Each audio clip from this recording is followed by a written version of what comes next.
Neges yma heddiw i'r myfyrwyr ydy just mwynhewch bob eiliad, achos mae'n diwrnod mawr i rieni a'r myfyrwyr ac mae awrgylch yn ffab a mae Caerdydd wedi rhoi siawns iddyn nhw i ddangos be gallen nhw wneud yn y dyfodol. Wel, mae'n mor special i'r rieni a'r myfyrwyr a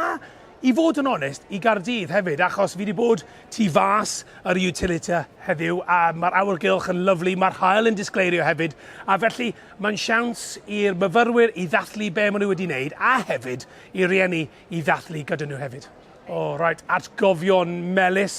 dwi'n meddwl oedd mis Gorffennaf, ac o'n i'n dechrau gweithio ar gyfer BBC hefyd, cyn gorffen y cwrs, felly dwi'n mor falch bod fi yn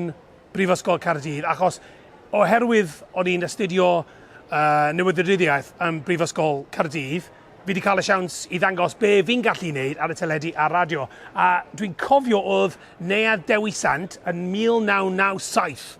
flynyddoedd yn ôl, ac oedd y hael yn disgleirio, ac oedd y rieni yn rili fwynhau ac yn gwerthfawrogi beth oedd Caerdydd yn rhoi i ni fel teulu.